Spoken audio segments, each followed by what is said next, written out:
Okey, kalau dengar kita type 1206. Okey, laju Ustaz. Okay, Alhamdulillah. Okay, so clear. Okay, Assalamualaikum warahmatullahi wabarakatuh. Jadi pada malam ni merupakan sesi kedua kita punya program book review bersama dengan Coach Nisa. Okay, sebelum kita mulakan kita punya program, kita baca dulu doa. Al-Fatihah.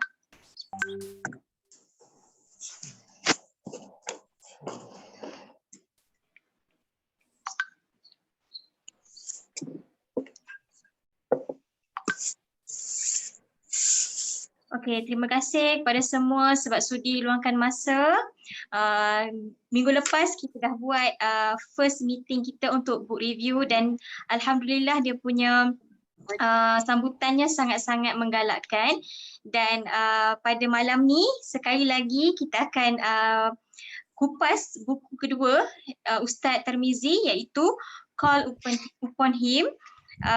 Sebelum tu saya nak perkenalkan dulu nama saya Nur Zainiatul Mitoma Isa, boleh panggil saya Zai. Saya merupakan coachee kepada Coach Mariam Rahman dan mentor saya ialah Coach Fahimi dan Ustaz Azman. Okey, umur saya 33 tahun, saya merupakan seorang guru berasal dari Ipoh tapi menetap di Melaka. Sekarang saya merupakan World Team Member dan join program sejak Mac 2020.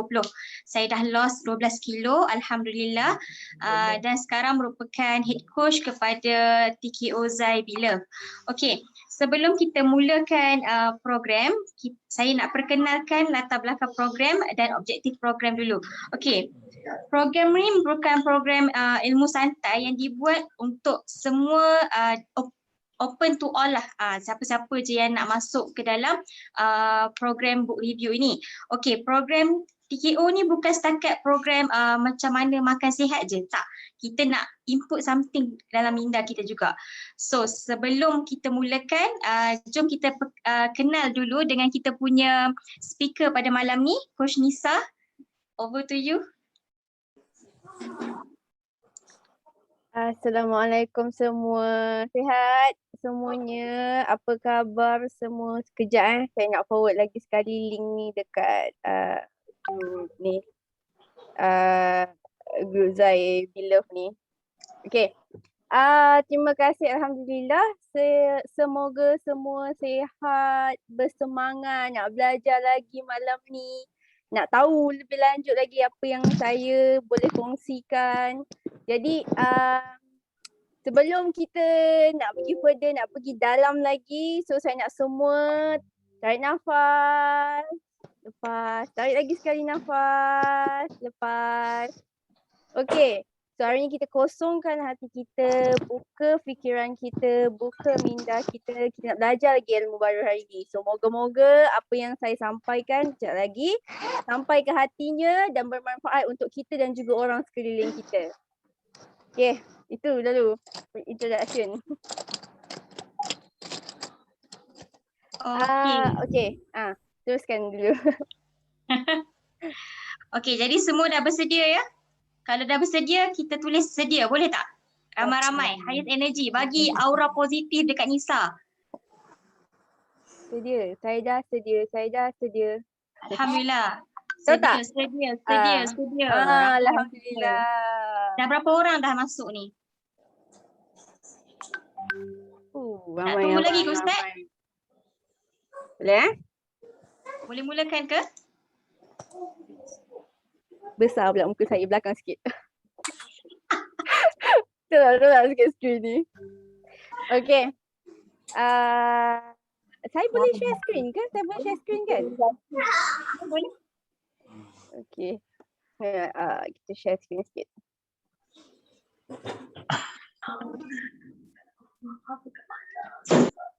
Aku sangat menyusahkan hidup. Okay. Beria kita buat slide. Tadi saya terlebih rajin tadi petang, so saya cakap buat slide sikit lah. Okay. So, Bismillahirrahmanirrahim. Okay, saya nak tahu dulu siapa yang ada buku ni. Ini kita nak kupas buku seterusnya, Kolpenhim oleh Ustaz Mizi. Siapa yang ada boleh tunjuk buku dia? Cuma lagak sikit, saya ada buku ni. Macam tu. Tengok sikit, ramai tak yang ada? Mafaz kena tunjuk, Mafaz mesti ada tu. Oh, tunjuk macam tu je. Okay, so hari ni kita nak sambung book review kita hari ni dalam buku seterusnya iaitu buku Kolpenhim. Okay, dalam buku ni siapa yang ada, Alhamdulillah, siapa yang tak ada boleh beli kemudian, boleh beli e-book, boleh juga beli physical book. Saya tengok ramai sangat yang beli terus satu set. Saya pun beli satu-satu dan buku yang ketiga saya masih tak dapat lagi beli, belum rezeki lagi, tapi insyaAllah lah moga-moga ada rezeki nak beli. Nanti boleh kita kupas juga. Okay. Untuk buku Kolpenhim ni, dia ada 2 part. Part 1 dengan part 2. So kalau boleh buka, siapa yang ada buku, okay. Boleh buka kat situ part 1 and part 2. Bahagian dia punya, konten dia tu pada muka surat 16. Surat 16 boleh nampak konten dia. Okay. Jadi dia ada tulis situ part 1, encouragement, trust and hope. Kemudian part 2, kita ada questions about part 2 question about prayer dan kemudian kita ada list of prayer. Okay. Okay. So, kita kupas sikit lah. Sikit dulu latar belakang macam biasa. Minggu lepas siapa yang tak datang, tak apa, boleh dengar minggu ni. Ustaz Mizi berasal daripada, penulis dia, Ustaz Mizi berasal daripada Singapura, memiliki institusi sendiri. Jadi dia ada buat training, dia ada buat discussion, ada buat podcast.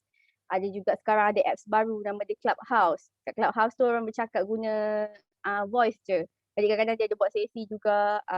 Sesi dia ada yang terbuka, ada yang tertutup, membincangkan tentang isu-isu kekeluargaan, isu-isu diri, kendiri, banyaklah juga. Kebiasaannya saya selalu dengar kalau yang part isu ni lah pasal diri dan juga keluarga. Itu macam lagi dekat dengan saya. Okay. So bila sebelum kita pilih buku, lain sekali kita nak bagi tips juga macam mana nak pilih buku. Macam mana akhirnya kita ini akan memilih buku yang bagus untuk kita baca. Kenapa dekat luar ada banyak sangat buku. Ada banyak sangat jenis genre dan ada banyak sangat bahan bacaan. Dia bukan sekadar buku. So kenapa kita pilih buku? Sebab buku ni adalah sesuatu yang kita katakan naskah. Dia helaian-helaian yang mencatatkan ilmu-ilmu yang kita tidak tahu apa itu selagi mana kita tidak membacanya. Jadi regardless lah, okay. Kita ada punya cita-cita, kalau orang design rumah, rumah dia kena rumah dia besar, mesti ada ruang bacaan. Walaupun tak baca buku, mesti ada ruang bacaan. Ada rak letak sikit-sikit semua buku, tapi berapa peratus buku-buku yang kita letak di situ kita baca. Selalu saya dengar orang cakap macam ni, lah buat apalah nak baca buku-buku ni, bacalah Quran kan lagi bagus. Ilmu itu tidak terletak pada Quran. Quran memang wajib baca, bukanlah wajib baca, memang perlu baca, itu wajib lah kan. Sebab itu adalah panduan hidup kita. Tetapi membaca naskah-naskah yang lain juga memberi impak yang lebih kepada diri kita. Nak jadi hebat, kita perlu gain banyak lagi knowledge. Nak gain banyak lagi knowledge, kita kena membaca lah. Macam kita kata sebelum ni, membaca itu adalah satu tanggungjawab. Okay. Nak pilih buku yang bagus, yang pertama macam mana? Tengok kulit buku ke? Tak adalah, nak tengok buku yang bagus, yang pertama kita kena tahu siapa penulis dia. Dah tahu siapa penulis dia, tengok siapa editor dia. Ni dah pangkat susah. Editor dia siapa ni dah pangkat susah. Kenapa? Sebab kita pilih publisher. Publisher ni sebab tukang terbit buku ni dia ada satu atau dua atau ketua editor dia. So ketua editor ni akan memilih naskah-naskah yang betul. Bila dia memilih naskah-naskah yang betul, jadi kita tahu yang dia akan hasilkan tu adalah naskah-naskah yang terbaik. Maka kita boleh panggil dia sebagai antara penerbit yang agak bagus. Dekat Malaysia ada banyak sangat. Kita tak nafikan yang terbit buku sendiri ada, yang pergi travel tulis buku sendiri pun ada, yang memang duduk dipayungi oleh syarikat-syarikat besar pun ada. Macam itulah. Okay.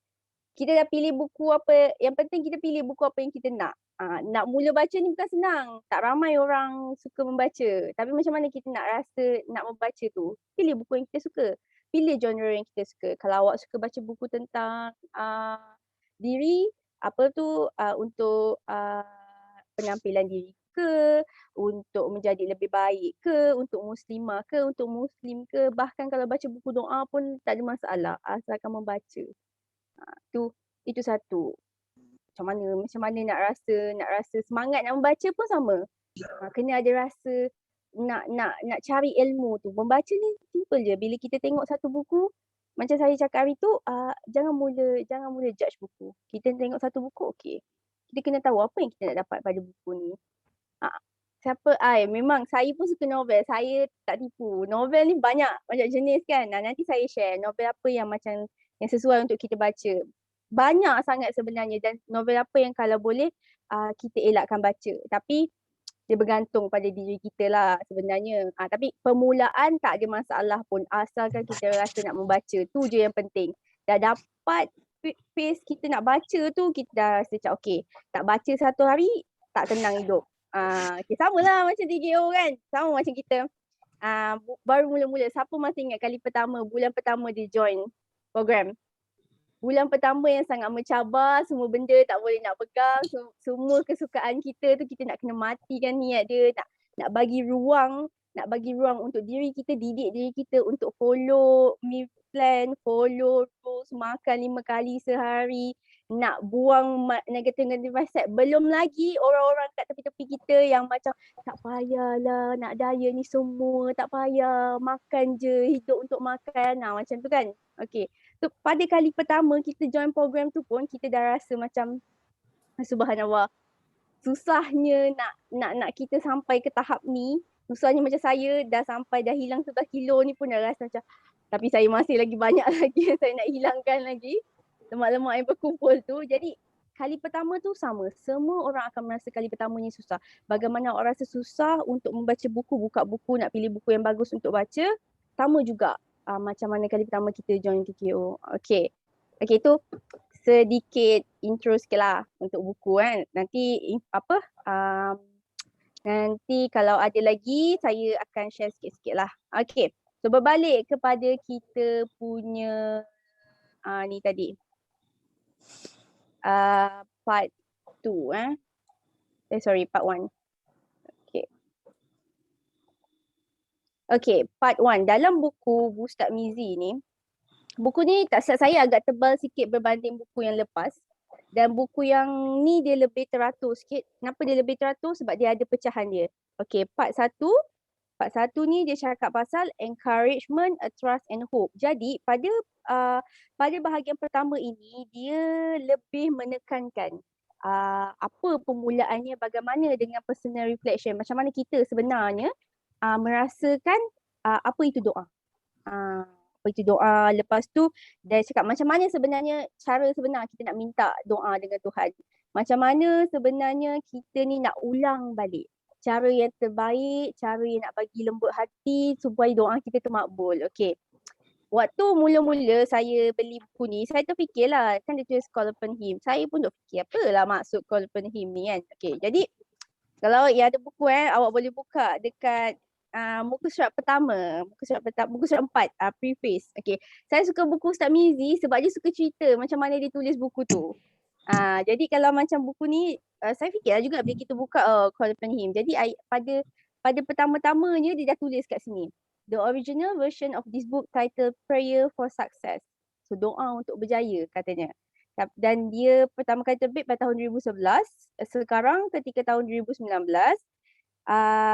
dia diberi peluang untuk bekerja bersama Imam Publication dan juga untuk revise the content and produce update version of the title renamed Call Upon Him. Jadi buku pertama dulu dia tulis nama dia Prayer for Success.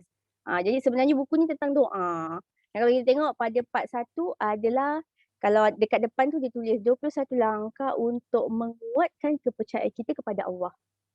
Nampak macam buku yang dia tak adalah macam terlalu Islamik. Saya tak akan panggil buku yang saya baca terlalu Islamik sebab saya yakin semua benda akan tetap berkait dengan Islam. Sebab kita baca buku, kita cari, kalau kita nak cari buku yang keagamaan, so mesti dia akan datang balik pada diri kita dan datang balik pada agama kita dan kepada hidup kita. Okay. Jadi 21 langkah kat sini saya pecahkan kepada 2. Step 1 sampai step 10, step 11 hingga step 21, kemudian gratitude list of 30 days. Okay. Jadi dalam buku ni Ustaz Mizi cakap, satu perkara yang saya belajar dalam hidup ialah orang akan sentiasa cakap apa benda yang diorang nak. Dia cakap je apa benda dia nak. Dia takkan fikir. So dia akan come out with 1,000 reason bila diorang tak boleh dan tak berjaya. Okay. Ini memang sangat-sangat mudah dan sangat relate dekat kita sebab bila kita tak nak buat sesuatu, kita akan bagi banyak sangat alasan. Macam-macam alasan boleh tercipta. Bila kita nak mengelak buat sesuatu, kita boleh cakap macam-macam. Contoh, tak nak pergi kerja hari ni, kita boleh cakap nak MC, anak tak sihat ke, kesian anak, baik sihat jadi tak sihat kan. Kita boleh cakap lagi macam-macam alasan.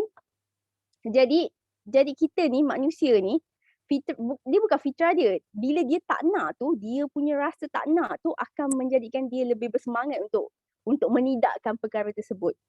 So kita hari ni kita dah join program ni kan, join program review ni dah kali kedua datang, semangat nak datang yang ramai-ramai semua. Lepas tu bila kita join TKO, yang datang pada TKO, bila kita join program diet kita ni, yang bila join program Herbalife kita ni, kita boleh je tak nak buat. Kita boleh je bagi 1,000 alasan, tak apalah, kerja sekarang dah okey dah, gaji okey ni, tak apa duduk makan gaji je, tak apa. Kita akan cari beribu-ribu alasan untuk kita mengelakkan kita buat benda ni. Sebab apa? Sebab kita yang tak nak.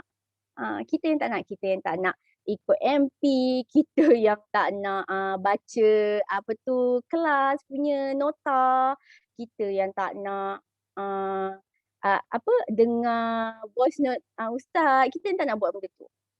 Bila kita yang tak nak, jadi perkara tu tak akan berlaku lah. Tetapi bila kita nak, automatically semua jalan akan menuju ke arah yang kita nak. Bila kita nak, Tuhan akan mudahkan satu sampailah kita nak kat situ. Sebab apa? Sebab keinginan yang kita minta tu sebenarnya dah menjadikan satu doa untuk kita minta dengan Tuhan. Saya nak kurus, nak tampal. Saya nak kurus. Saya nak side income 5 angka setiap bulan, tampal. Saya nak bangun tahajud setiap hari, saya nak orang pertama hantar dalam grup tu salam tahajud TKO. Setiap hari pukul 4 kalau boleh, saya lah orangnya. Macam tu kan. So bila kita nak, kita ada satu perasaan yang kita rasa kita boleh buat benda tu. Jadi tak dah tahu energi daripada mana yang akhirnya membawa kita melakukan tersebut dan memperoleh kejayaan di sebalik rasa nak tadi tu. Jadi perkara pertama sekali adalah nak. Dia bukan soal boleh atau tidak, tapi soal nak. Okay. So kata dalam buku ni, dia sebelum dia pergi kepada part 1 tu, dia ada beberapa perkara yang ditulis di sini. Saya nak bacalah.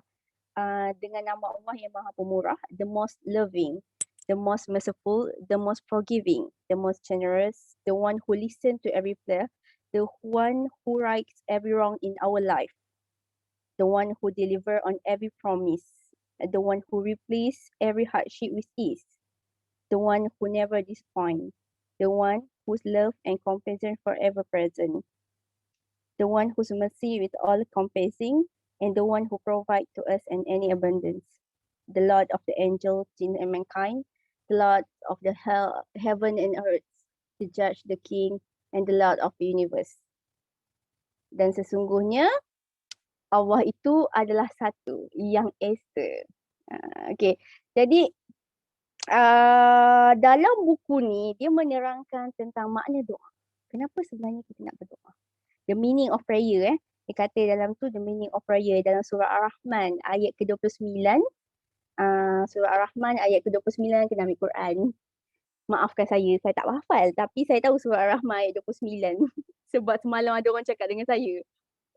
Semalam saya duduk berbual dengan kawan saya, lepas tu dia cakap pasal surah Ar-Rahman dekat saya. Saya pun macam, surah Ar-Rahman, punya saya teringat ayat tu lah. 55 ayat ke-29.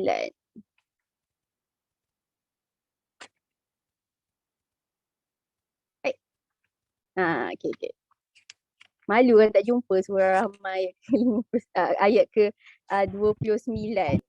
Kat sini dia kata, dan apa yang ada di langit dan di bumi selalu meminta kepadanya setiap waktu dia dalam kesibukan. So kesibukan dekat sini maksudnya Allah sentiasa mencipta, menghidupkan, memati, memelihara dan memberi rezeki dan lain-lain. Jadi dalam surah Ar-Rahman ayat 29 ni nak menunjukkan bahawa Allah tu sentiasa ada. Sentiasa mendengar. Apa yang kita nak Allah akan makbulkan. Baik di dunia maupun di akhirat. Cuma masanya itu sahaja yang menunjukkan bila. Okay. Jadi kat sini dia katalah Ustaz Mizi cakap maksud doa tu, apa maksud doa, kemudian apakah dimaksudkan dengan kejayaan. I believe that definition of success differ from one person to another. However, I certain that this only the case when it comes to worldly success. Tentang kejayaan dunia sahaja. Jadi sebagai Muslim, we have much similarity definition of success when it comes to the matter of afterlife. Jadi kejayaan itu tidaklah tertakluk kepada dunia sahaja. Nak akhirat, nak dunia, kena kejar akhirat. Nak akhirat, kena kejar akhirat. Nak dunia akhirat, kejar akhirat. Kita dapat dua-dua. Itu yang selalu orang bagi tahu. Selalu orang cakap nak dua-dua perkara tu awak kena kejar akhirat. Awak kejar akhirat, yang dunia akan datang mengikut awak di belakang. Itu sebenarnya yang dikatakan dengan kejayaan. Kita selalu memandang kejayaan tu dengan dunia saja. Saya dapat 500 BP bulan ni, kejayaan. Saya dapat 250, 2,500 BP bulan ni, kejayaan. Saya dapat 10 MC baru, kejayaan. Itu semua kejayaan, tapi kita mengukur kejayaan itu dengan dunia. Sedangkan kejayaan itu juga datang daripada kejayaan akhirat yang sebenarnya kita gapai. Saya pergi kelas ni, Ustaz Fuad dengan Ustaz Zaji.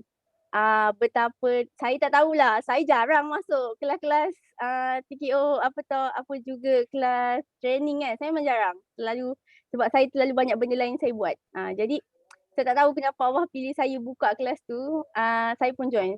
Saya jarang kelas mengaji pun kadang-kadang saya join separuh je. Lepas tu saya dah pergi buat kerja lain. Tapi kelas tu saya dengar Ustaz Zaji dengan Ustaz Fuad cakap, subhanallah, saya dengar sampai habis. Itulah saya berani cakap kat sini, itulah satu-satu kelas yang saya dengar sampai habis. Selain pada kelas yang saya saya buat. Bila saya dengar balik apa Ustaz Zaji buat, apa Ustaz Fuad buat, jadi saya terus terfikir tau, Nisa, apa lagi yang kau tak buat lah? Kenapa kau tak buat? Sedangkan kau tahu semua tu. Saya tahu, kita semua tahu kalau kita nak berjaya, kita kena pilih, kita kena buat apa yang Allah suruh. Tinggal apa yang Allah larang. Kalau kita nak sangat-sangat apa benda yang kita nak buat tu, kita tahu jalan kita akan clear. Kita boleh susun satu-satu, nampak terus jalan ni macam mana.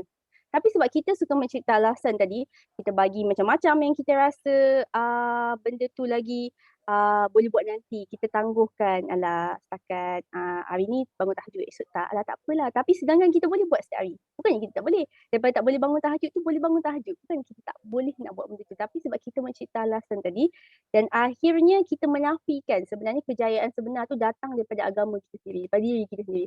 Kita kembali pada Allah, maka Allah tunjukkan kita jalan-jalan yang baik. Tidaklah kita ni, sebenarnya kita kena tahulah diri kita kan, bila kita jadi manusia ni sebenarnya apa sebenarnya yang perlu kita buat. Apa sebenarnya tugasan kita. Adakah kita sekadar menjalani hidup sebagai orang biasa, kumpul harta kat dunia, lepas tu teruskan perjalanan kita, ataupun kita ini nak mencari apa yang Tuhan nak bagi dekat kita kat dunia supaya kita boleh hadapkan kembali pada dia di akhirat kelak dengan apa yang ada dekat dunia. Jadi hari ni yang kita semua cari adalah dunia ataupun yang mahu kita kutip di dunia dan bawa ke sana. Itu bila saya tengok, bila saya join training Ustaz Fuad dengan Ustaz Haji tu, saya terus cakap dengan diri saya, lah kau ni dunia je. Kau fikir dunia je. Bila kau fikir dunia, kau dapatlah dunia. Bila kita fikir dunia je, maka kita dapat dunia. Bila saya dengar balik, padahal apa yang Ustaz Haji bagi tahu, apa amalan yang dia buat tu, bukan saya tak pernah buat. Bukan saya tak pernah buat dulu. Saya tak nafikan. Kalau tak sebab saya buat benda tu lah Tuhan bagi mudah jalan tu kan. Saya fikir, inilah sebab saya rasa apa yang saya buat di dunia ni yang memberi kejayaan kepada saya. Sedangkan kita ni buat apa yang Tuhan tu suruh, itu je lah yang akan memberi lagi mudah untuk kita capai apa yang kita nak sebenarnya. Tu sikit selingnya lah. Terima kasih. Saya bersyukur lah yang itu kan. Terima kasih lah Ustaz Azman pilih speaker. Saya rasa memang rezeki saya lah. Apa nak, itu teguran halus Tuhan kepada saya kan. Okay. Seterusnya saya nak bercakap tentang step 1 anti step 10 ni. Okay, step 1 sampai step 10 ni, kalau kita tengok dalam buku ni, satu step tak banyak pun dia cerita. Dia tak cerita banyak pun, tetapi di setiap penghujung bab tu, dalam satu step tu dalam 2-3 muka surat. Dan ayat dia pun tak panjang dan dia akan selitkan dengan beberapa ayat Al-Quran. Tapi setiap hujung akan ada summary. Jadi summary yang pertama, pada step yang pertama dia kata kat sini, doa boleh improvekan kita punya relationship kita dengan Allah. Jadi dengan berdoa kita akan faham makna sebenarnya komunikasi dengan Allah dan akan bantu kualiti kita punya relationship. So kita kalau nak jaga hubungan kita dengan manusia, kita communicate kan, kita cakap kan. Kita rasa dengan bercakap semua, bercakap dengan semua orang barulah kita tahu apa sebenarnya orang tu nak. Kalau kita tak bercakap dengan dia, kita tak tahu apa dalam hati dia dan dia pun tak tahu apa dalam hati kita. Jadi itu komunikasi. Okay, jadi samalah macam hubungan kita dengan Tuhan. Bila kita berdoa tu, itu adalah komunikasi kita. Bila kita solat, itulah komunikasi kita. Dan akhirnya pada doa kita tu sebenarnya kita sedang berbicara dengan Tuhan kita. Apa yang kita nak. Saya ada satu perangai yang saya lately saya buat. Saya tunggu hujan. Hujan je, saya duduk tepi tingkap ni, bilik saya kan. Pinggir tingkap. Adalah nampak sikit kot. Macam tu. Okay, saya duduk tepi tu, saya pandang langit. Okay, ni masa untuk saya berdoa. Saya selain daripada doa yang lepas solat tu, yang ini adalah bonus untuk saya. Saya cakap, saya yakin percaya Allah akan makbulkan setiap doa saya bila hujan turun. Jadi mula baca doa Allahumma shalli ala nabiyyina tu kan. Okay, baca, lepas tu saya akan minta bersungguh-sungguh sampai hujan tu berhenti. Kalau lama tu saya bangun, duduk kat sini, saya buat benda lain, sampai tu masih lagi dengan doa tu dalam hati saya. Tapi yang untuk pertama hujan tu turun, saya akan duduk dulu tepi tingkap saya, duduk, lepas tu baca doa dulu, minta apa yang saya nak. Sebab saya sentiasa percaya, kalau saya percaya, apa dia? Okay. Kalau saya percaya yang doa saya Allah akan makbulkan, walaupun lambat ke cepat, kalau saya percaya tu Allah akan makbulkan. Sebab saya, dalam hati kita, bila kita jadi hamba ni, kita kena tahu, bila kita minta dengan orang tu, kita kena yakin dengan orang tu dulu. Contoh, kita nak minta duit dengan mak kita lah. Waktu dulu minta duit dengan mak kan. Okay, minta duit dengan mak, kita kena yakin lah mak kita nak bagi kita duit. Tapi sebelum kita nak minta mak kita duit tu, apa yang kita nak bagi kat mak kita? Tolong dia kemas rumah ke, lipat kain baju ke, basuh pinggan mangkuk ke. Dulu kecil macam tu kan. Saya bagi gambaran yang macam tu sebab mak saya dulu dia jenis dia senang je. Tolong mak, nanti mak upah. Macam tu. So kalau saya malas saya tak dapat upah lah. Biasanya mak saya tak payahlah sebab adik-adik saya yang lain tu semua rajin. Saya je malas. So sebab tu dia akan upah saya bila saya baru saya ada rasa nak buat benda tu. So bila kita fikir balik, kita ni bila kita buat sesuatu, kita mesti nak ganjaran. Perasan tak? Sebab kita terbiasa, kau solat, kau mengaji, kau buat semua ni, semua kau dapat pahala. Tetapi bila kita dapat pahala tu, sebab kita tak nampak benda tu. Kita tak nampak pahala tu. Jadi kita jadi tak heran. Kita tak heran. Yang kita heran adalah bila kita minta dengan Tuhan tu, Tuhan nak makbulkan ke tak?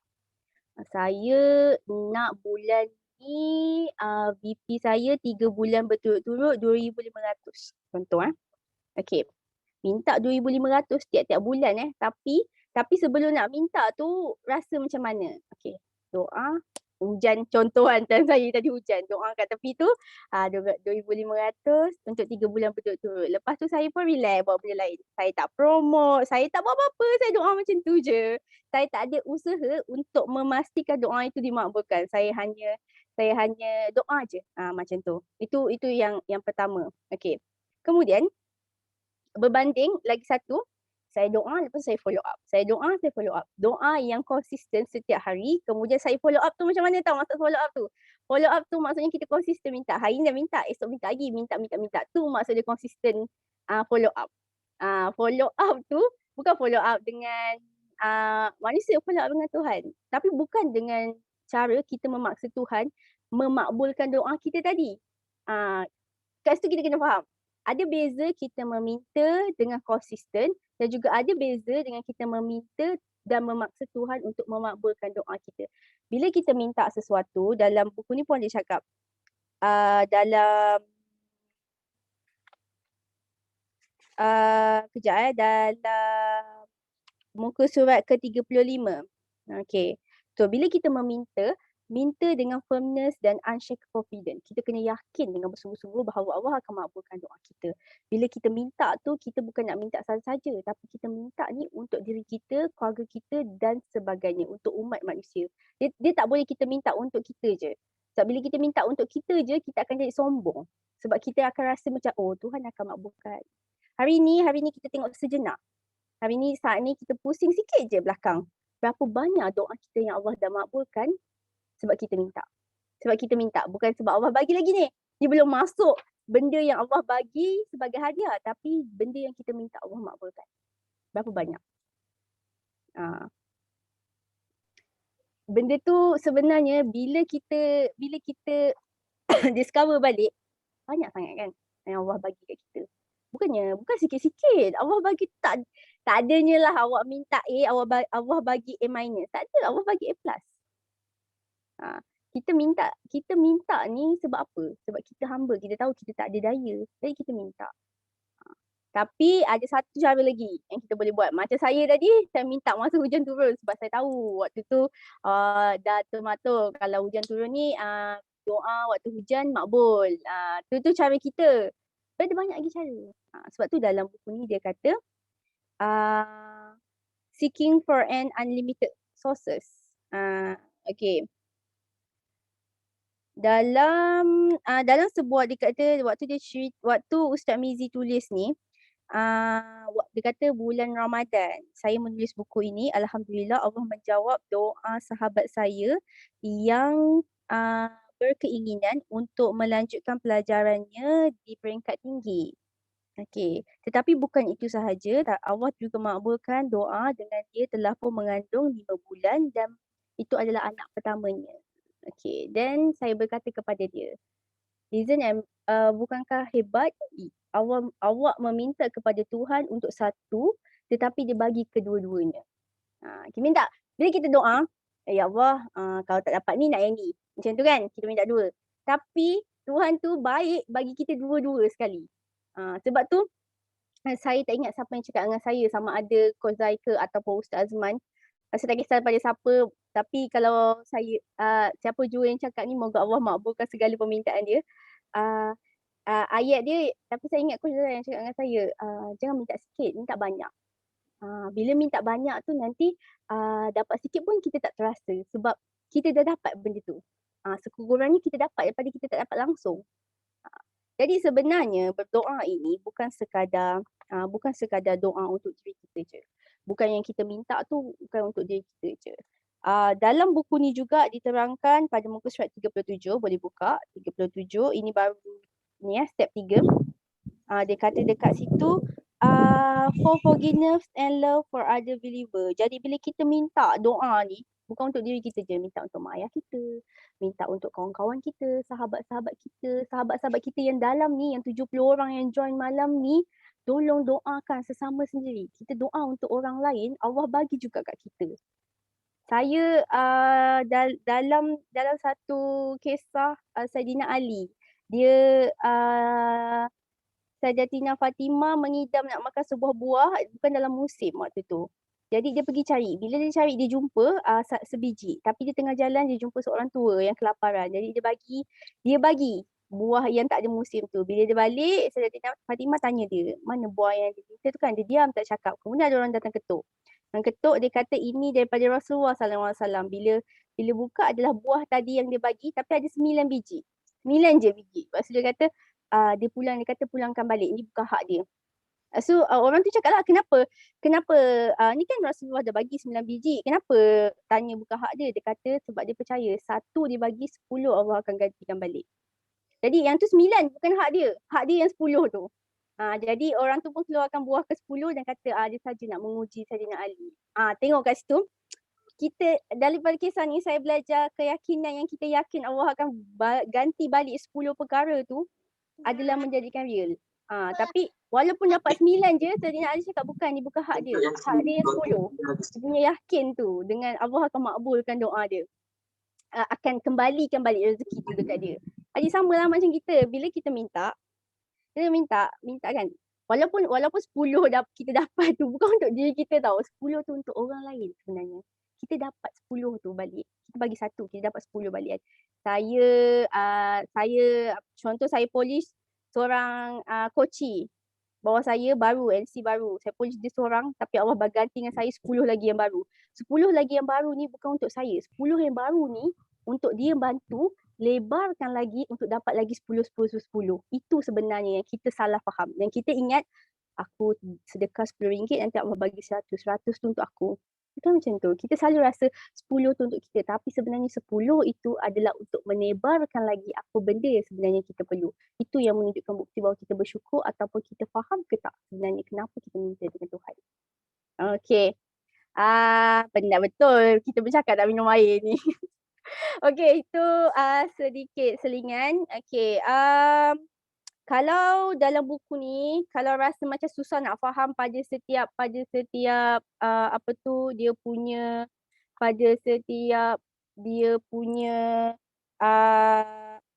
ayat dia, boleh baca dekat dia punya summary. Dekat summary tu dia akan terus tulis ni. Macam ni kan. Dia terus tulis apa yang sebenarnya dalam bab tu dia nak kupas. Okey. Bagusnya summary ni satu je. Kesimpulan setiap chapter bagus ni supaya bila kita baca tadi kita dah ingat. Oh ini sebenarnya. Jadi kesimpulan tu akhirnya membantu kita juga. Okay. So itu dalam step 1 sampai step 10 ni hanya nak menekankan kita macam mana sebenarnya kita ni nak berdoa. Dan bagaimana cara dia. Okay. Dalam step 9 langkah ke-9, call upon him in a low voice. Yang ni saya suka. The volume of your voice when saying a prayer is irrelevant as compared as level your faith. Okay. Kita nak minta dengan Tuhan, dia kata nak minta dengan suara yang rendah. Dengan rasa rendah hati, dengan rasa sebab kita humble, kita minta dengan Tuhan, pemilik kita, pemilik sekalian alam. Jadi takkanlah kita minta pokek-pokek ke, ya Allah ya Tuhanku. Memanglah nampak semangat tu. Tapi bila kita minta dengan rasa rendah hati, dengan suara yang perlahan, dengan suara yang macam menunjukkan bahawa kita ini ada rasa rendah.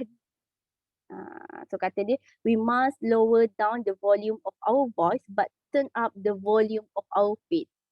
Rasa yakin tu perlu tinggi tapi rasa suara tu cukup, volume tu cukup.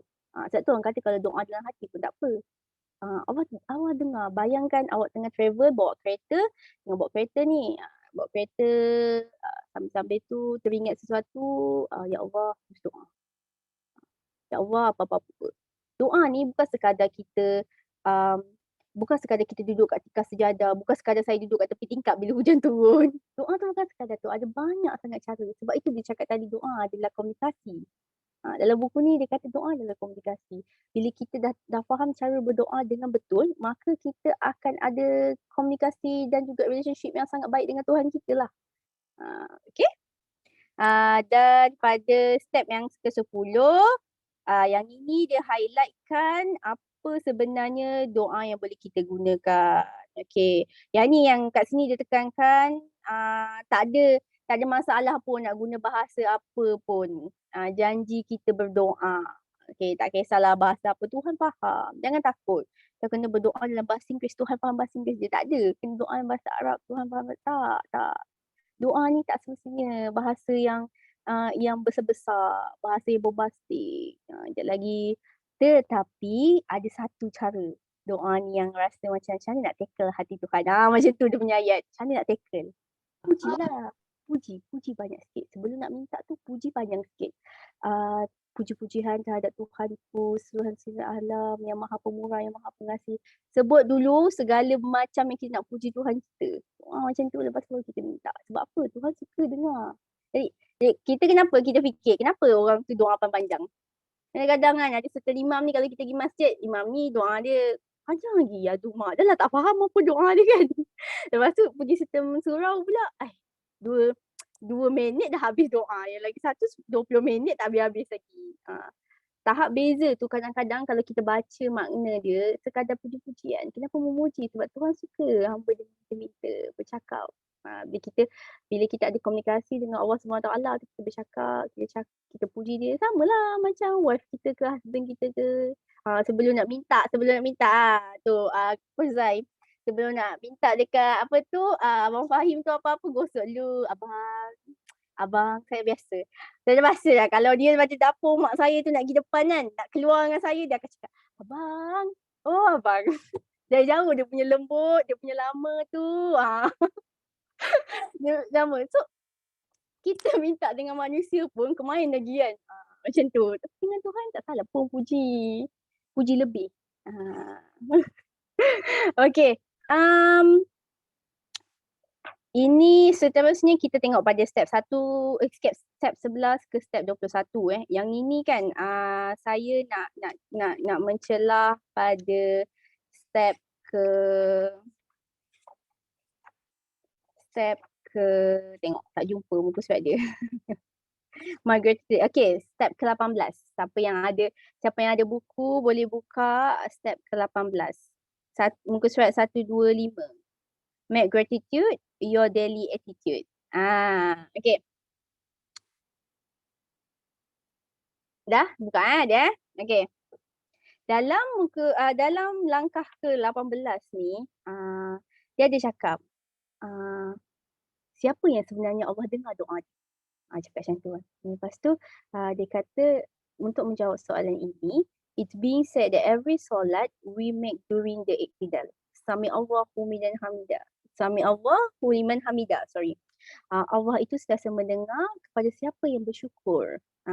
Jadi, to always stay connected to Allah Subhanahu Wa Taala by thanking Him for every single gift He been His own you, both large and small. I believe that we should all spend a bit more time dedicate each day to declare our gratitude for Him and a countless favor that He has given to us.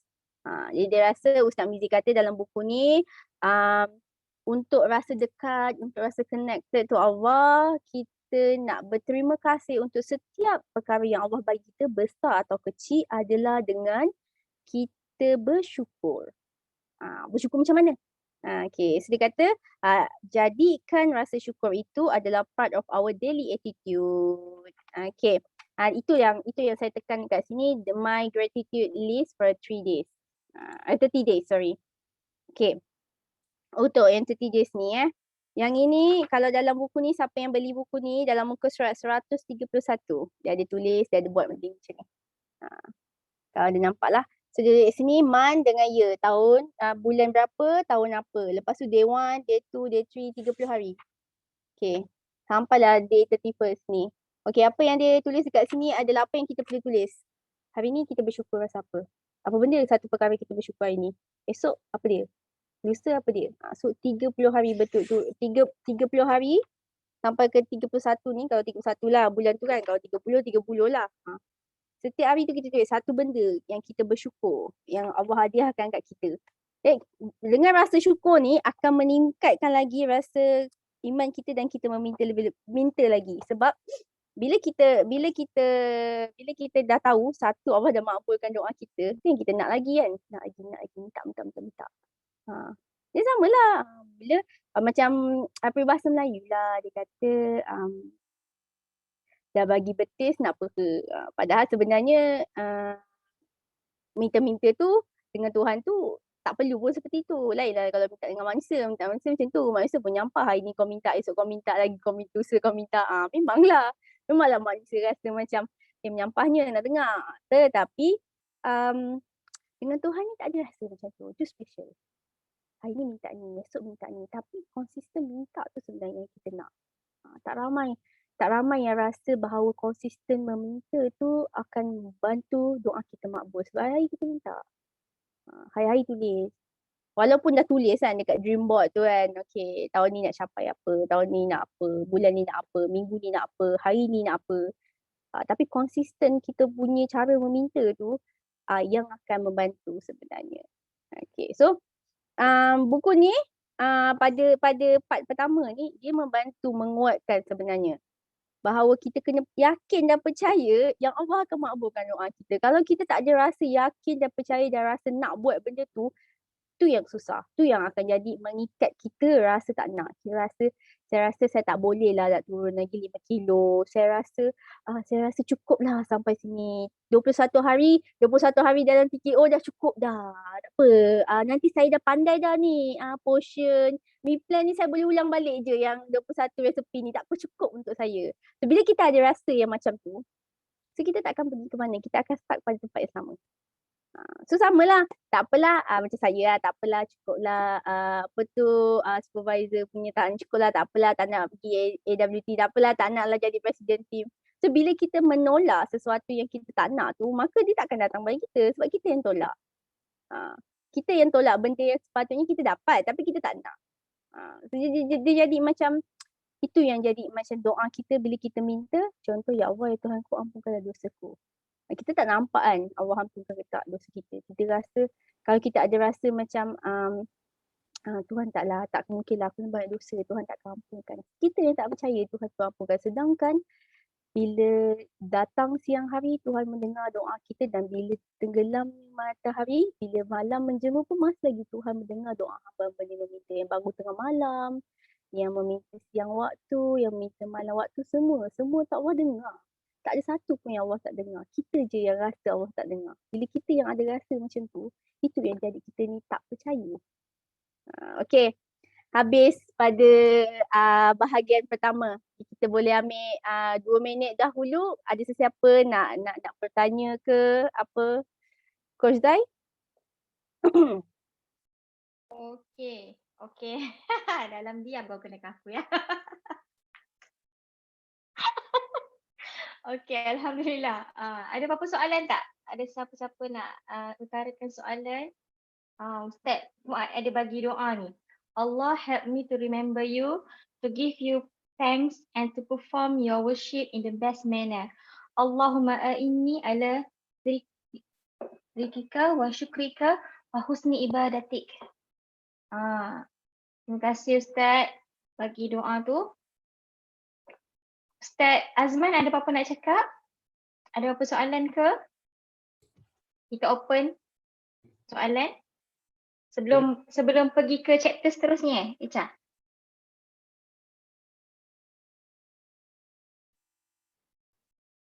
Ustaz cakap, Ustaz. Tak ada soalan. Okey, saya tertarik dengan satu quotes yang saya tengok tentang doa, bahawa kekuatan doa adalah energi terhebat yang dimiliki manusia sebab melihatkan pihak yang paling sempurna iaitu Allah. Doa ni adalah energi yang terhebat yang dimiliki antara manusia dan Allah. Jadi kita ni nak minta pada Allah tu, okey, kalau macam contoh Echa bagi tahu tadi, kita nak minta pada manusia pun kita gunakan bahasa yang paling lembut, kita gunakan tutur kata yang paling lembut, tapi cara kita nak minta, seni kita nak minta pada Allah tu macam mana pula? So kena banyak belajar lah. Bukannya selepas solat, dah lah solat pun macam patuk ayam. Duduk dah. Tiba je dah bagi salam kan. Tak sempat nak baca doa terus angkat sejadah terus lipat kan. So kita ni Allah tu rindu nak dengar hambanya merintih. Sebenarnya. Jadi tiap-tiap malam ni kita bangun tu merintihlah, merayulah, mintalah apa saja kepada dia. Kita tak sepatutnya kita minta pada manusia sebenarnya. Minta pada dia. Sebab manusia ni banyak judgement lah lepas tu nanti. Kalau kita bercerita pada manusia ni. Tapi kalau kita bercerita pada Allah tu, Allah tahu je sebenarnya apa yang kita buat, apa yang kita nak. Tapi dia nak juga dengar kita punya rintihan, doa kita tu. As-sama'. Abang Pai cakap as-sama'. Nisa, macam mana nak jadikan doa sebagai habit dalam diri kita? Kadang kita rasa cukup semuanya. Okay. Abang Fas bagi soalan Nisa. Macam mana nak jadikan doa sebagai habit dalam diri kita agar kita rasa cukup semuanya? Tak jumpa butang unmute, maafkan saya. Okey, okey, saya nampak tadi doa pula soalan Abang Faz. Macam mana nak jadikan doa sebagai habit dalam kita? Kadang kita rasa cukup semuanya. Sebenarnya kan rasa cukup tu perlu tau.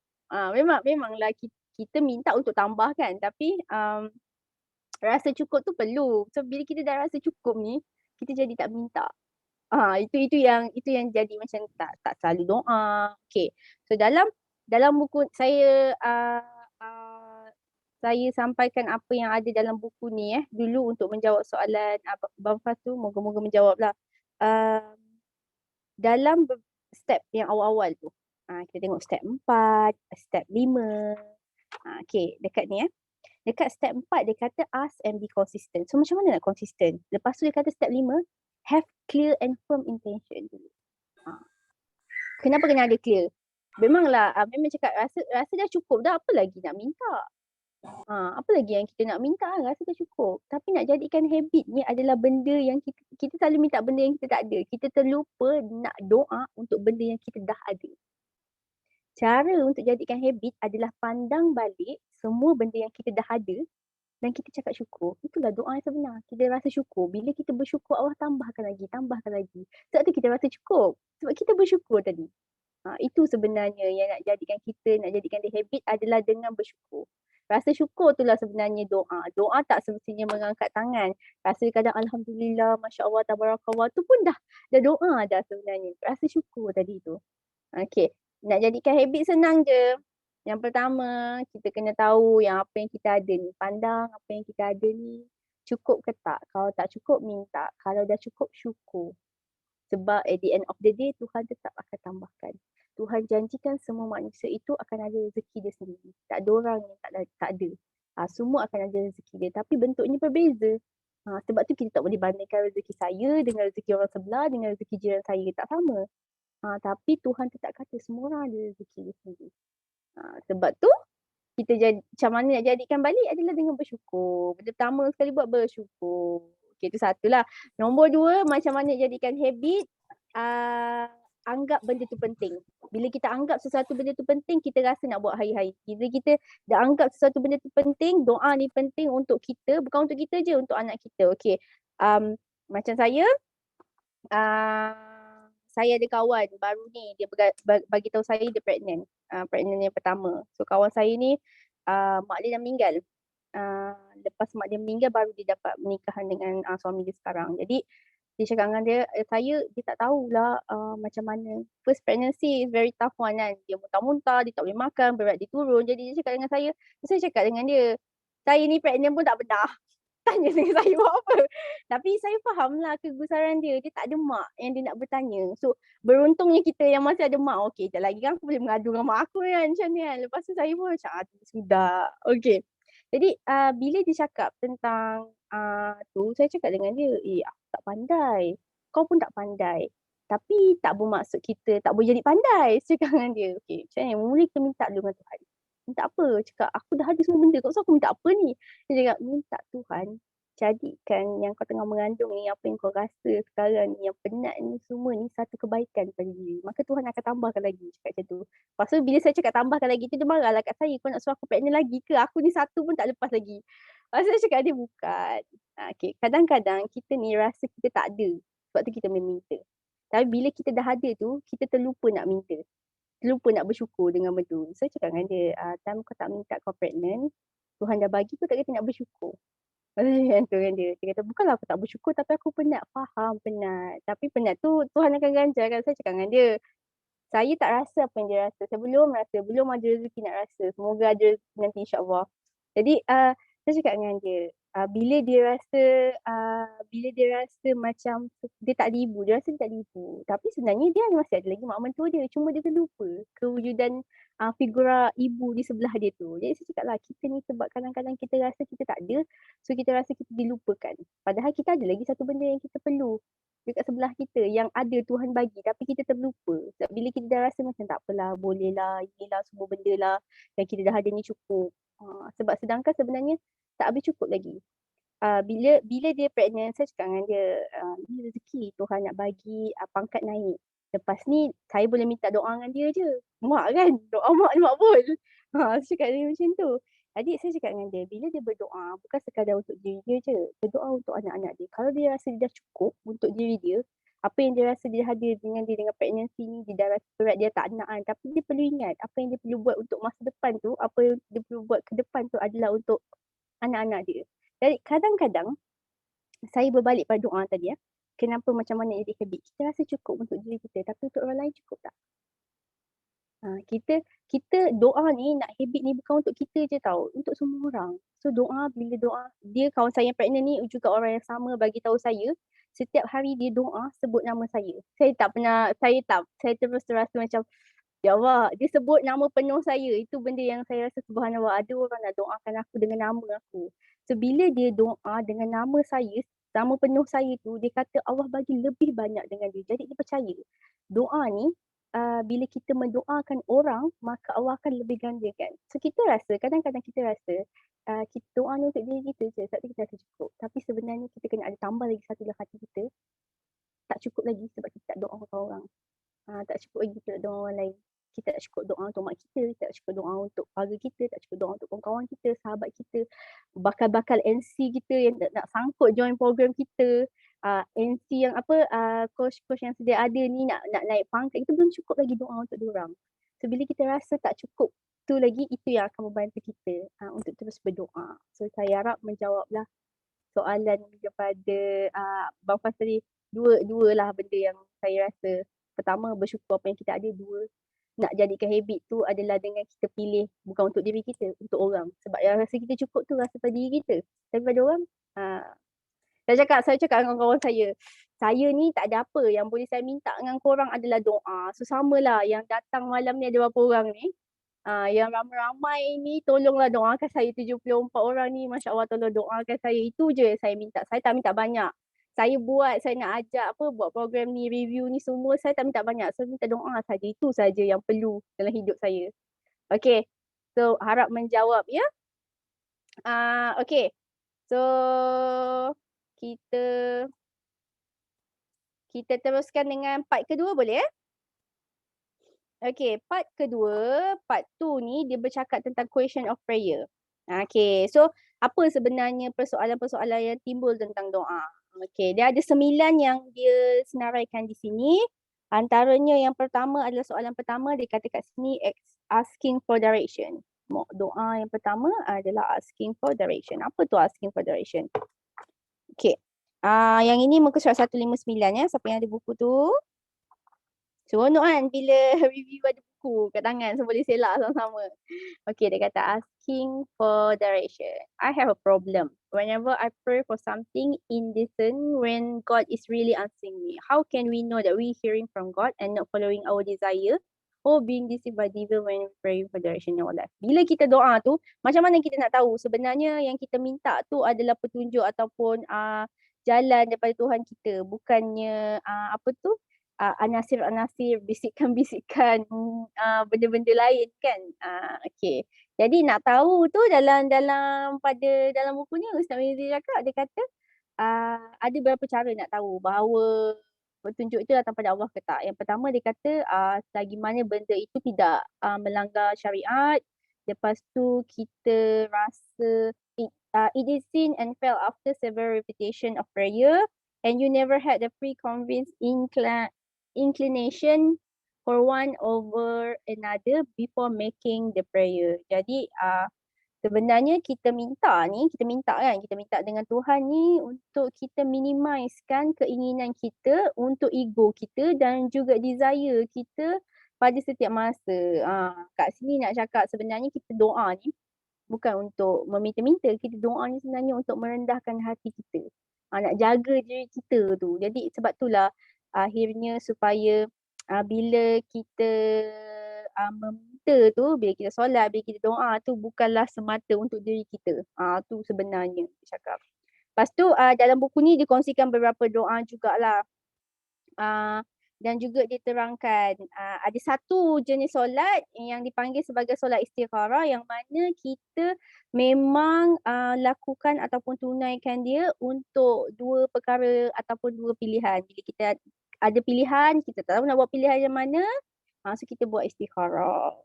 Istikharah ni bukan soal jodoh je. Kalau anak-anak muda sekarang ni semuanya istikharah pasal jodoh. Bosan dah saya. Kadang-kadang orang confuse kan.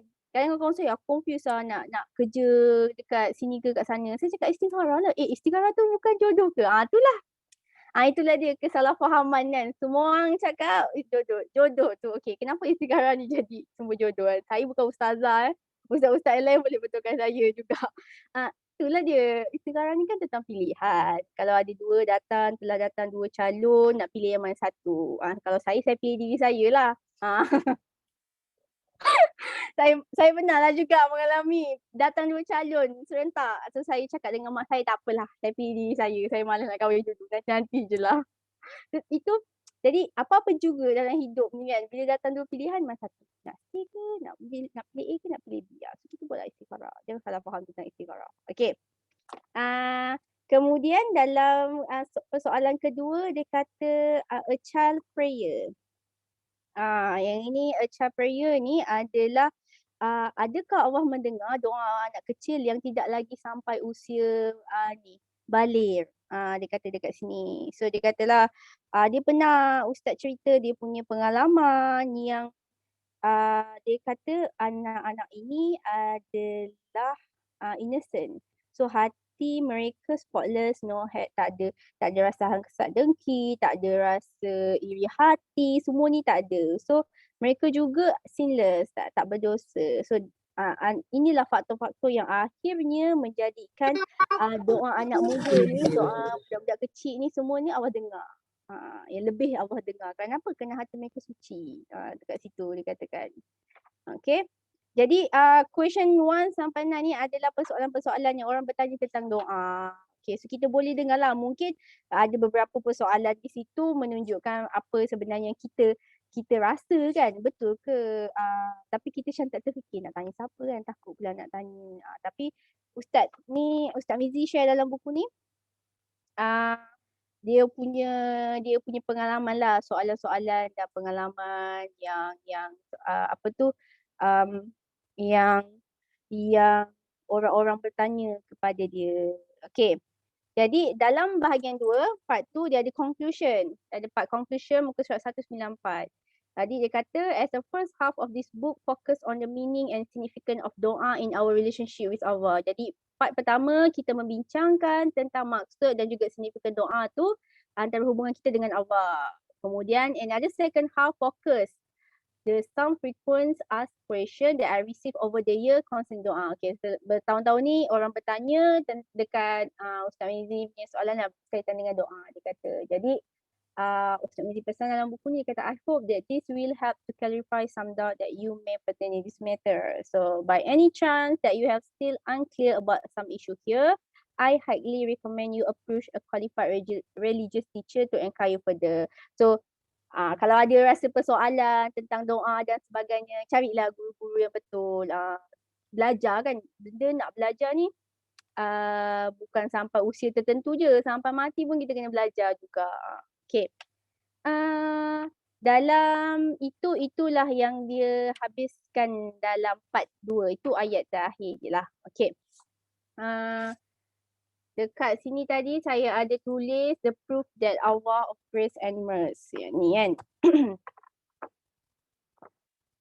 Yang ini saya tulis the proof of Allah.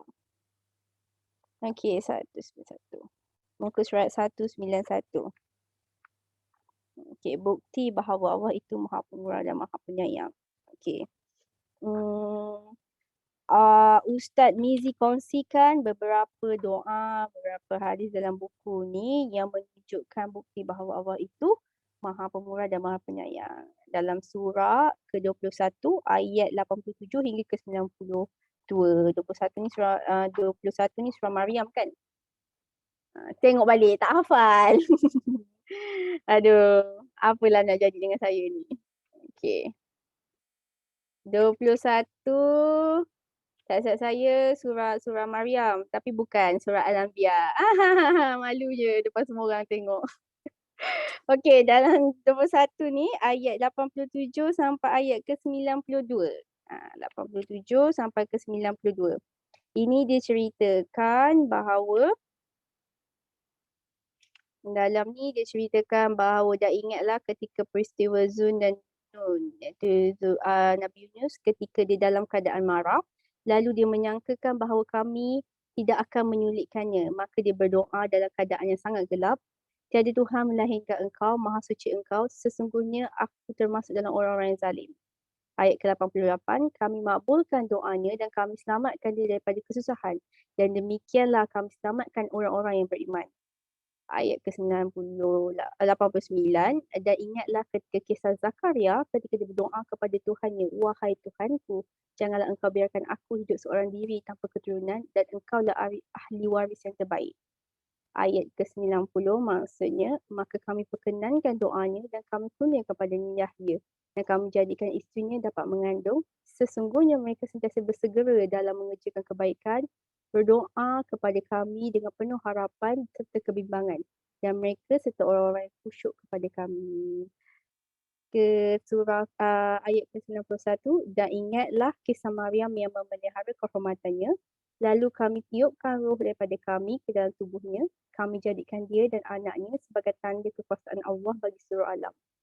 Sesungguhnya agama tauhid ini adalah agama kamu, agama yang satu dan aku Tuhanmu, maka sembahlah aku. Okey. Jadi ayat 87 sampai ayat 92 ini menekankan bahawa setiap doa yang Allah ingatkan balik. Kalau kita minta Allah makbulkan, ingat balik kisah terdahulu. Semuanya Allah makbulkan. Minta Allah makbulkan. Minta Allah makbulkan. Jadi kita ni apa lagi yang kenapa kita nak sombong? Kenapa kita rasa macam apa yang kita dapat hari ni, saya kurus hari ni, saya dapat jadi presiden tim hari ni, semua sebab usaha saya, ya ke? Ya ke? Selak balik, check dulu perlahan-lahan apa benda yang kita dapat hari ni sebab apa. Okay, itu daripada part tu. Okay, dalam, tak boleh tekan pula. Okay, dalam buku ni juga dia bagi list of prayer. List of prayer ni adalah banyak sangat sebenarnya kumpulan-kumpulan doa. Doa meminta daripada dijauhkan hasad dengki, doa mudah nak bercakap, doa kesabaran, doa untuk keampunan. So dalam buku ni ada banyaklah doa-doa yang Ustaz sharekan. Okay, so kalau dapat buku ni boleh je nak beli, tak ada masalah, nak beli e-book boleh, nak beli buku dia sendiri boleh. Macam saya ada letak ni. Ni semua yang notes yang saya ni lah. Okey, untuk untuk buku ni siapa beli e-book, yang beli e-book, saya minta sangat-sangat kalau beli e-book jangan print out. Tolong jangan print out. Okey. Banyak orang beli e-book kan dia mula-mula beli best lah, seronok nak tengok kat iPad ke, kat phone ke, tapi jangan print out. Jangan pergi beli naskah bentuk fizikal orang dekat company yang jual ke, kedai buku ke, asalkan awak tidak print out, tak print balik buku e-book. Tapi kenapa saya cakap macam tu? Sebab tu melanggar etika. Kebanyakan orang dia rasa tak salah, dia dah beli, itu hak dia. Salah di situ. Itu salah dari segi undang-undang Malaysia dan juga salah di sisi agama. Ni tak ramai tahu. Kenapa tak ramai tahu kan? Sebab awak kena tahu, bila awak print out, dekat dalam ni dia ada tulis tau hak cipta kan. Bila kita cakap hak cipta, kenapa setiap buku kena ada hak cipta? Sebab nak buktikan buku itu adalah pemilik yang tulis tu adalah tuan yang punya tu kan. Tuan punya buku tu, dan juga dekat sini semua dah cakap no part of the publication may be reproduced, stored in your retrieval system. Apa-apa jua cara sekalipun untuk menjadikan dia adalah naskah yang baru, maka itu adalah salah. Okay. Hak cipta ni saya nak tegur sikit, hak cipta ni orang suka ambil remeh. Tapi sebenarnya dalam agama kita pernah cakap, dalam hukum maqasid syariah yang kelima adalah menjaga akal, menjaga ilmu di situ.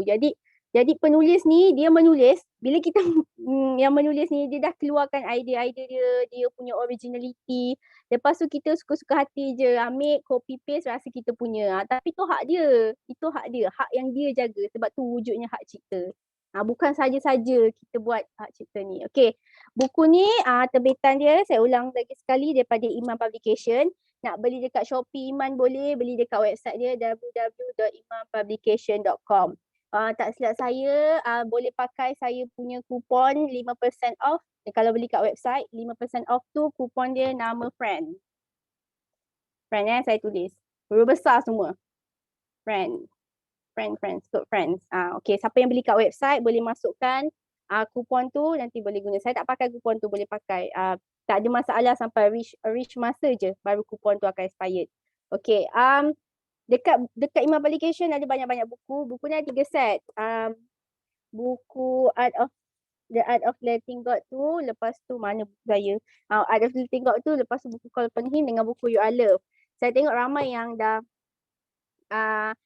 dah beli yang satu set bagus, alhamdulillah. Saya beli satu-satu. Okey, satu ni harga dia RM50 satu ni. Tapi kalau beli lagi satu set dia murah. Lagi murah dalam 142 macam tu. Tapi nanti boleh cuba pakai kupon tu dapat lagi 5% off kalau yang beli kat website. Kalau nak beli kat Shopee pun tak ada masalah, sama je. Sebab sekarang ni pun mungkin diorang akan inform kalau diorang ada apa-apa ni. Cumanya saya tak pasti bulan ni punya promotion apa, tapi tak silap saya bolehlah guna yang ni kuponnya ni. Okey. Seterusnya saya punya sesi adalah sebelum kita habiskan seterusnya lagi 15 minit ni saya buka untuk Q&A lah.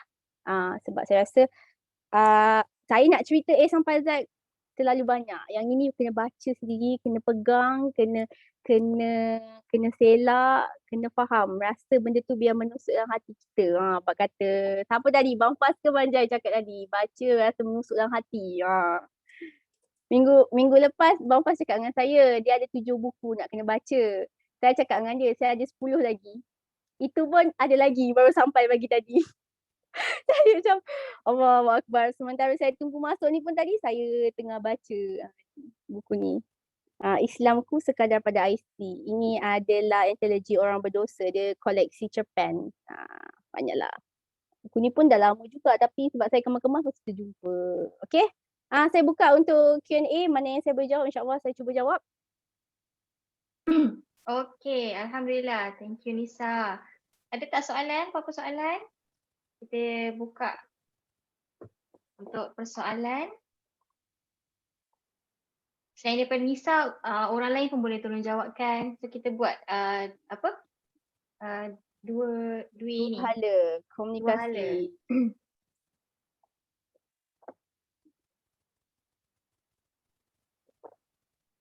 Saya ada 6 buku baru sampai minggu lepas belum habis baca lagi. Buku apa tu Dan?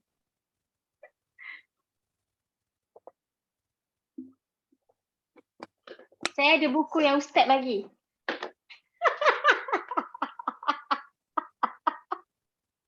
Terbakar lah. Saya suka makan gaji. Si ada sign lagi. Hadiah daripada penulis dia. Apa dia? Buku hadiah daripada penulis dia sendiri. Itulah si ada autograf lagi. Saya beli buku 10 naskah. Itu tak ada apa-apa.